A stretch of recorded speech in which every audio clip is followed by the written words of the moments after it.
The war with Iran, a military operation by the U.S. and Israel that started back in February of this year, is apparently over. So what happens next? Well, to get a better idea of what's happening, let's bring in Asha Castleberry-Hernandez, a familiar face here on News 4. We've talked many times on a Sunday evening. Asha, you previously held posts at both the State Department and in the U.S. Army, so you're no stranger to diplomacy, foreign affairs. Can you just start off by telling us, in your opinion, how real is this news? We've heard a lot about peace negotiations in recent months. Seems like we get close to a deal, then talks stall. But now that we have this announcement from a prime minister of a country that mediated the peace talks, is that enough to say, okay, the war is over?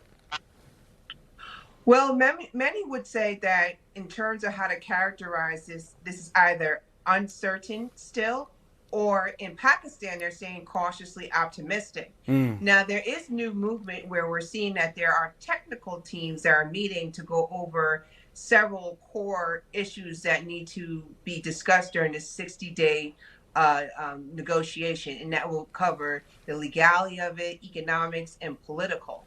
So that is new to this process right now. So we'll see. Anything could play out within the next, from here to next Friday.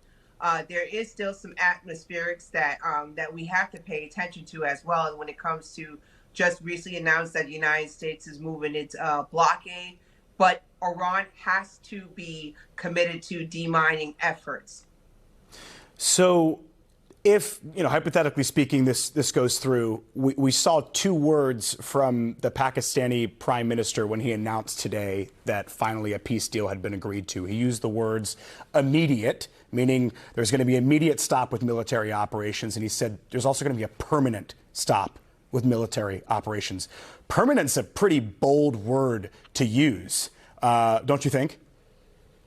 Yes, it is. And what we've seen repeatedly since this 100-plus war happening, we've seen these ceasefires happen, and then here comes military action, and then it's just repeated.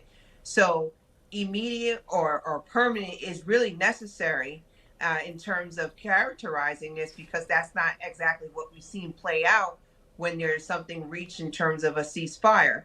So moving along, it really needs to meet its authenticity to ensure that there's no military action, because ongoing military action, whether it's between Israel, Lebanon, United States, and Iran, is going to just further complicate negotiations.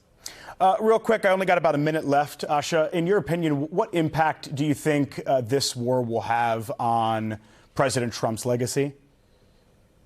Yes, it's all about what this deal is going to look like in terms of comparing it to the Obama's JCPOA. Is it going to be better or worse? If it's worse, then many will question on whether this was worth it as far as 100-plus days. Looking at more than 12 soldiers that have been gone, U.S. military assets and embassies that have been damaged. And now we're figuring out what is the future of our deterrents in the Gulf and in the rest of the Arabian Peninsula. Okay. Asha Castleberry-Hernandez, always willing to break down some foreign policy news on a late Sunday evening. Thank you so much for your time.